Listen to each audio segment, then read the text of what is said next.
Peuple révolutionnaire du Grand Sahel et d'Afrique, mon bonsoir à vous. Je vous avais dit que j'avais un message très important pour vous. Effectivement, ce message, il est très important.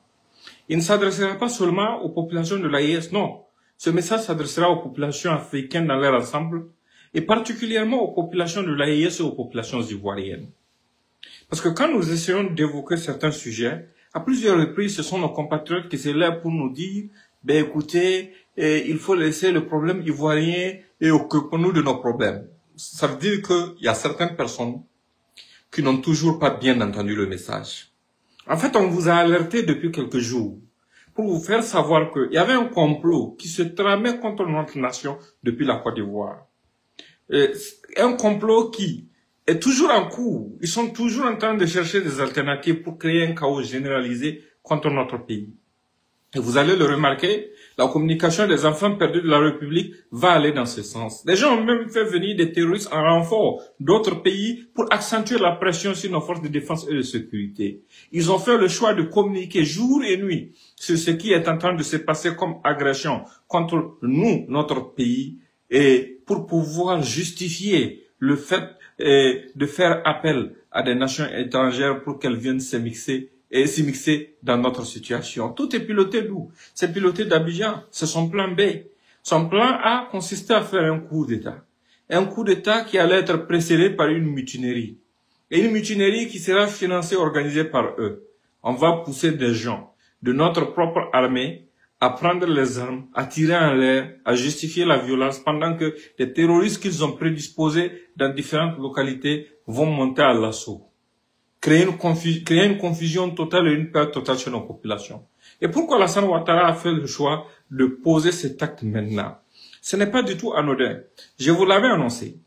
Dans le programme d'Alassane Ouattara, il veut des élections en Côte d'Ivoire, mais il ne veut pas des élections desquelles feront partie des candidats qui peuvent le battre.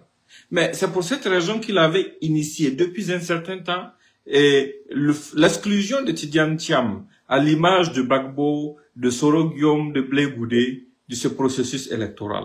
Et maintenant, pour détourner l'attention des Ivoiriens, qu'est-ce qu'il envisageait faire?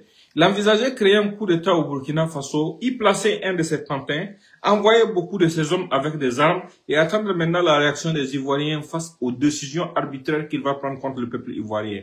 Et si le peuple ivoirien ne rentre pas dans sa dynamique, ce sont ces hommes placés au Burkina sous le régime pantin qu'il veut placer à la tête de notre pays-là. Ce sont eux qu'il va utiliser pour pouvoir agresser la Côte d'Ivoire comme ce qu'il a fait de par le passé, dans ce qu'on appelait une rébellion. C'est cette manipulation qui est en cours. Donc, vous devrez comprendre que ce qui se passe en Côte d'Ivoire nous regarde. Certaines personnes viennent et vous disent, non, on a des parents en Côte d'Ivoire. Mais c'est justement pour la sécurité de nos parents que nous sommes obligés d'intervenir. Parce que le ministre Adjoumani, qui est proche d'Alassane Ouattara, est sorti dans une vidéo, il avait antérieurement dit que ils n'ont pas peur d'enrôler des étrangers pour voter pour eux. Mais ça expose qui? Ça expose nos parents qui sont là-bas, qui sont étrangers à cette dynamique, qui sont étrangers à cette forfaiture du gouvernement Ouattara. Ce sont eux qu'Adjoumani expose. Donc c'est pour cette raison que ça nous concerne. Si Alassane Ouattara peut se permettre de recevoir sur le sol ivoirien tous ceux qui veulent du mal à nos nations, tous ceux qui complotent jour et nuit contre nous, des gens qui sont sur des listes, des gens recherchés pour terrorisme, des gens qui jour et nuit font la communication des terroristes, mais c'est que c'est notre droit aussi de nous immixer dans ce qui se passe là-bas. Ça nous regarde. Parce que c'est un couple franco-burkinabé qui dirige la Côte d'Ivoire et qui a fait le choix d'empêcher à tous les grands leaders ivoiriens d'être candidats. Moi, je n'ai pas de position de proximité vis-à-vis de Thiam, parce que Thiam est pro-français autant que Ouattara, mais il y a un fait qui est là, il y a une vérité qui est là, et notre nation veut être utilisée comme sacrifice pour pouvoir atteindre ses objectifs de Ouattara. Donc, ce qui est en train de se dérouler actuellement, ça doit vraiment vous réveiller, parce que on vous l'avait déjà prédit. Ça montre clairement que ce qu'on vous a prédit est vrai. Et ce n'est pas encore fini. Parce qu'il sait que ça va chauffer. Mais il ne sait pas comment ça va chauffer. Et il tient coûte que coûte à prendre le Burkina qu'il a régné là. Par la force des armes. Afin d'y placer un de ses pantins. Donc si vous entendez une histoire de mutinerie au Burkina Faso, Si vous entendez une histoire de tentative de coup d'État, ne vous doutez même pas. Ce sont les pro-Alassane, ceux qu'Alassane a achetés, qui ont engagé ça. Je vous le répète, si vous entendez une mutinerie au Burkina, si vous entendez une tentative de coup d'État au Burkina, ne vous posez même pas de questions. Ce sont ceux que Alassane Dramane Ouattara a payés qui sont à l'origine de ça. Donc c'est au peuple du Burkina Faso de savoir choisir son destin. Est-ce que nous, on va devenir des moutons de sacrifice, devenir otages de bandits qui ont régné notre nation? Ou bien nous allons être à la hauteur de l'histoire? C'est ce que vous devrez comprendre. Parce que ce qui se passe en Côte d'Ivoire nous regarde totalement. Parce qu'une instabilité en Côte d'Ivoire ne fera qu'ajouter de l'instabilité dans toute la sous-région. Et nous avons des parents, comme vous savez bien le dire là-bas. Donc tout ce qui se passe là-bas nous concerne. Et les Ivoiriens, les vrais Ivoiriens qui sont aujourd'hui prisonniers dans leur propre pays là, ce sont nos frères. Tout ce qui les concerne nous concerne. Parce que les Burkinabés n'ont pas commencé à vivre en Côte d'Ivoire sous Ouattara. C'est avant même la naissance de Ouattara, les Burkinabés y vivaient. Les Burkinabés faisaient des affaires en Côte d'Ivoire. Les Burkinabés travaillaient dans des champs en Côte d'Ivoire. Les Burkinabés menaient toutes sortes d'activités en Côte d'Ivoire. Les Burkinabés n'avaient pas rencontré de problème. Dans l'histoire de la présence des Burkinabés en Côte d'Ivoire, la première fois qu'ils ont commencé à rencontrer des problèmes, c'est quand Alassane Ouattara est devenu Premier ministre. C'est lui qui leur avait imposé une carte de séjour. La deuxième fois, quand les Burkinabés ont eu des problèmes en Côte d'Ivoire, c'est quand Alassane Ouattara a utilisé le Burkina comme base arrière pour agresser la Côte d'Ivoire sous Laurent Gbagbo. Mettez-vous à la place de Gbagbo.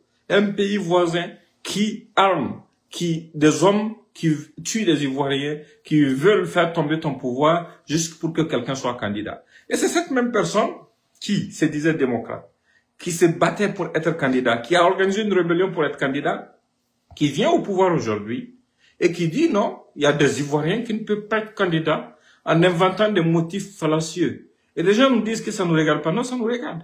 Il faut qu'on fasse le rappel aux gens. Parce que ceux qui ont utilisé le Burkina comme base arrière pour attaquer la Côte d'Ivoire, ils sont tous en Côte d'Ivoire aujourd'hui. Et ce sont eux qui sont en train d'utiliser la Côte d'Ivoire comme base arrière pour attaquer le Burkina, afin de pouvoir soumettre les Ivoiriens en utilisant encore le Burkina comme base arrière.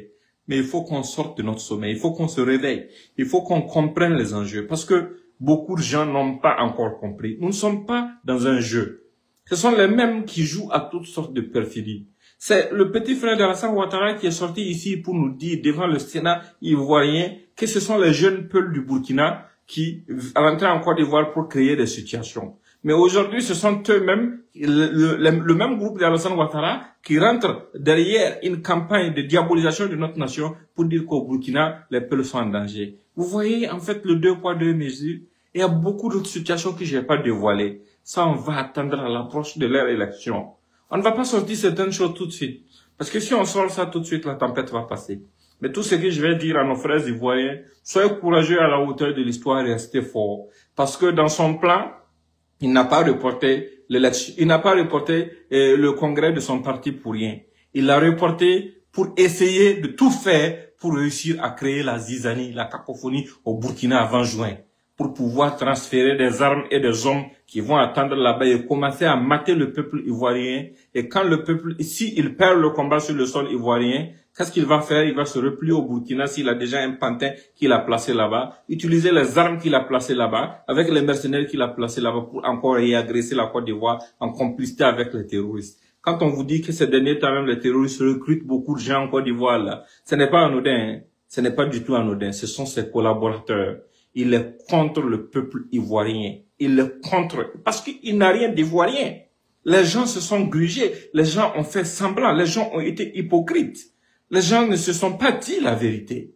Et c'est pas le Burkina qui l'a envoyé pour s'imposer là-bas comme ivoirien. Non, non, non, non, non. Ce sont les ambitions démesurées d'une femme à la solde, d'un homme à la solde d'une femme qui manipule les choses en Côte d'Ivoire depuis très longtemps. Mais nos frères ivoiriens, nous aussi, nous serons de leur côté en permanence. Alassane, c'est quelqu'un de méchant. C'est quelqu'un de très mauvais. C'est quelqu'un d'ingrat qui est capable de tout. C'est quelqu'un qui est capable de tuer père et mère pour pouvoir atteindre ses ambitions. Maintenant, nous, notre responsabilité, pour l'amour que nous avons pour nos frères et sœurs qui vivent en Côte d'Ivoire, nous devons les sensibiliser pour leur dire de ne pas accompagner ces traîtres. De ne pas accompagner ces Alassane, parce que tous les malheurs qui leur sont arrivés sur le sol ivoirien, ça n'a jamais été le fait d'un Ivoirien de souche. Un Ivoirien de souche n'a jamais fait du mal. Un Ivoirien de souche à la tête de la Côte d'Ivoire n'a jamais fait du mal à nos populations. Ce n'est jamais arrivé. ça a toujours été le fait de ceux qui ont fraudé la nationalité ivoirienne.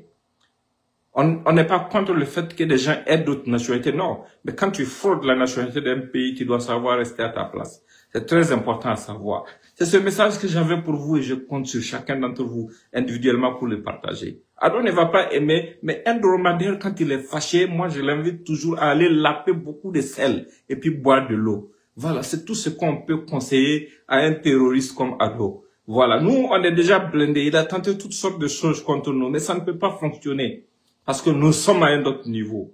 Nous sommes dans un engagement et nous sommes conscients du prix potentiel qu'on peut payer dans cet engagement pour nos nations. Et on va poursuivre ce combat, on ne va pas laisser nos frères ivoiriens de côté. Moi, je peux ne pas aimer Tidiane Thiam, je peux ne pas aimer Gbagbo, je peux ne pas aimer Soro, je peux ne pas aimer qui que ce soit, mais la Côte d'Ivoire, là, fait partie de nous. Elle fait partie de notre histoire. Voilà, même si nous ne sommes pas des Ivoiriens, nous avons des frères et sœurs qui vivent en Côte d'Ivoire. Le fait que nos frères ivoiriens rentrent dans leurs droits, c'est le minimum que nous devons défendre. Parce que c'est très important. De la même façon que vous n'allez jamais accepter que des gens quittent d'autres pays pour venir vous soumettre, vous mettre à genoux en utilisant des armes, en complicité avec des pays étrangers. Parce que la forfaiture de Ouattara, je vais le préciser, c'est en complicité avec la France de Nicolas Sarkozy et les Nations Unies. Et qui est Nicolas Sarkozy? Un délinquant récidiviste qui a été condamné à une peine de prison. Ça vous donne déjà une idée sur sa moralité. C'est lui qui a été l'instigateur de tout ce qui est arrivé au peuple ivoirien, qui a fait bombarder même les moyens aériens de l'armée de l'air de Côte d'Ivoire, pendant que la CEDEAO dans son ensemble regardait. Gbagbo avait été élu, il n'était pas venu au pouvoir par coup d'État et c'était juste au début de son mandat. Le monde entier regardait, l'Union africaine regardait, l'ONU regardait. Et à la fin, c'est celui qui s'était battu contre des agresseurs, c'est lui qui s'est retrouvé dans la situation du méchant. On l'a pris sans aucune humanité, pendant que la Côte d'Ivoire n'avait même pas encore ratifié le protocole de la CPI pour le déposer à la CPI pendant une décennie, pour après sortir dire qu'il était innocent. D'accord, il y a une situation où il y a eu des morts. On l'a pris, on l'a déposé là-bas. On dit qu'il est innocent. Et il y a 2 camps. Donc, qui est responsable des morts? Jusqu'à présent, il n'y a pas eu de justice par rapport à cette question. Il y a une rébellion, vous n'êtes pas dit un terrorisme qui a endeuillé des familles ivoiriennes.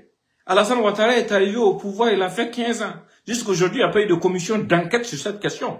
Au contraire, la quasi-totalité des leaders de ce narco-banditisme-là sont aujourd'hui des généraux qui sont auprès de lui. Ce sont ceux qui se sont réveillés, qui ont compris, qui ont voulu se rattraper. Certains d'entre eux sont en exil, d'autres ont été tués. Mais ça, ce sont des vérités qui sont là. On est dans un monde hypocrite, où les organisations soi-disant de défense des droits de l'homme et autres sur du n'importe quoi pour éviter d'aborder certaines questions. Mais ce sont des questions vraies qui sont là. Parce que les Ivoiriens sont dans une prison à ciel ouvert. Parce que la seule condition pour que tu puisses vivre en Côte d'Ivoire en paix aujourd'hui, c'est de dire vive Alassane Ouattara. Si tu ne dis pas vive Alassane Ouattara, soit on te colle quelque chose pour te mettre en prison, soit on te force à aller en exil. Mais ça nous regarde. Parce que ce sont nos frères et nos sœurs qui sont en train de souffrir. Et nous savons que c'est quelque chose qui ne va pas produire quelque chose de bon à la longue. Ça va finir par péter. Et les conséquences vont nous concerner, directement et indirectement. Directement parce que nous avons nos frères et nos sœurs sur le sol ivoirien. Directement parce que les Ivoiriens de souche qui sont aujourd'hui brimés par ce pouvoir de bandits et de mercenaires coalisés vont en pâtir. Et indirectement aussi parce que nous sommes des pays voisins et on va recueillir les conséquences de tous les terroristes que ce bandit, ce délinquant à la tête de la Côte d'Ivoire a eu à armer. Donc c'est pour cette raison que vous devrez vous sentir concerné par cette affaire. Parce que notre situation n'est pas dissociable de ce que la Côte d'Ivoire traverse. Parce que vous avez vu quand le Niger s'était débarrassé du pouvoir moribond du bandit international Mohamed Bazoum. Alassane Ouattara était l'une des voix les plus, comment dirais-je, les plus percutantes qui essayaient de dire au monde entier qu'il fallait agresser le Niger. Il faisait partie de ceux qui ont défendu un embargo contre le peuple nigérien et qui s'en moquaient même d'ailleurs. Des femmes enceintes sont mortes dans cette histoire d'embargo par manque de médicaments. Des enfants sont décédés. Il y a eu des situations incroyables. Le peuple est resté sans énergie, sans électricité. Des gens sont morts sur des tables d'opération. Par la faute de qui? Par la faute de ce brigand qui a usurpé le pouvoir d'État en Côte d'Ivoire et qui, en plus de ne pas être content d'avoir usurpé le pouvoir d'État, a violé la constitution ivoirienne pour se faire un troisième mandat et qui a la quête d'un quatrième mandat. Et non content de tout ça, il abrite aujourd'hui tous les renégats, tous les enfants perdus de la République, tous les apatrides de nos nations qui cherchent à nous déstabiliser pour faire plaisir à la France sur son sol et dépensent des milliards pour pouvoir aider à démoraliser nous, nos troupes qui sont en train de lutter pour la survie de nos populations. Il faut être indigne, concerne pleinement et on doit se battre pour dire au monde entier la vérité sur qui ce bandit-là est. Il s'est taillé une image grâce au toilettage des trolls mendiants comme Jeune Afrique et autres qui prennent de l'argent pour essayer de te laver ton image, selon leur expression. Mais nous, on n'est plus nombreux. On doit s'exprimer, on doit dire au monde qui il est en réalité. Ce n'est qu'un bandit en col blanc, un mafieux déguisé en chef d'État. Ce n'est pas un politicien, non. C'est le malheur même de la Côte d'Ivoire. Toute l'instabilité que la sous-région connaît, il a sa main dedans, lui et ses copains. Aujourd'hui, tout ce qui se passe là, il a sa main dedans. Et dans l'autre phase, dites-le aux Ivoiriens, partagez au maximum. Si le chef a fait le coup d'État au Burkina, il va commencer à lui-même, quand ça va chauffer en Côte d'Ivoire, commencer à faire organiser des attaques terroristes pour essayer de vous faire peur. Je le répète, s'il échoue à faire son coup d'État au Burkina dans ces derniers temps, avant juin, il va commencer à faire des attaques terroristes sur le sol ivoirien pour pouvoir vous faire peur et vous soumettre. Je le répète encore aux Ivoiriens, si Alassane Ouattara échoue à faire son coup d'État au Burkina, il va commencer à organiser des attaques terroristes en Côte d'Ivoire pour essayer de vous faire peur dans le but de vous soumettre. Comprenez ce message et retenez ça très bien. Que je sois là ou pas, d'ici là, vous allez vous dire que vous avez entendu ça quelque part. C'est pour ça que c'est important de partager, même d'enregistrer la vidéo si vous pouvez, pour très bientôt. Parce que la vérité arrive. Il faut qu'on se donne la main. Il ne faut pas qu'on laisse nos frères ivoiriens seuls. Non, on doit les soutenir. Parce qu'ils ne sont pas responsables de tout le banditisme, de ces mercenaires à la tête de la Côte d'Ivoire. Non, ils ne sont pas responsables de ça. Ces bandits qui sont à la tête de la Côte d'Ivoire ne représentent pas les Ivoiriens. Ce sont des braqueurs électoraux qui sont venus, qui se sont imposés au premier mandat par les armes, au deuxième mandat par les armes et l'exclusion, au troisième mandat par les armes et l'exclusion, et à un quatrième mandat par une exclusion qui est en train de se dérouler sous vos yeux. Nous ne sommes pas des moutons. On va s'exprimer pleinement sur ça parce que ça nous regarde. Parce que quand un pays ouvertement reçoit des terroristes sur son sol pour pouvoir nous attaquer, juste parce que ce régime irresponsable ne nous veut pas, mais c'est que c'est un ennemi, c'est un terroriste qui dirige cette nation. La nation, les vraies populations de cette nation même souffrent du terrorisme de ces bandits à la tête de ce pays. Et je compte encore une dernière fois sur vous pour partager au maximum ce message. Portez-vous bien et bonne soirée.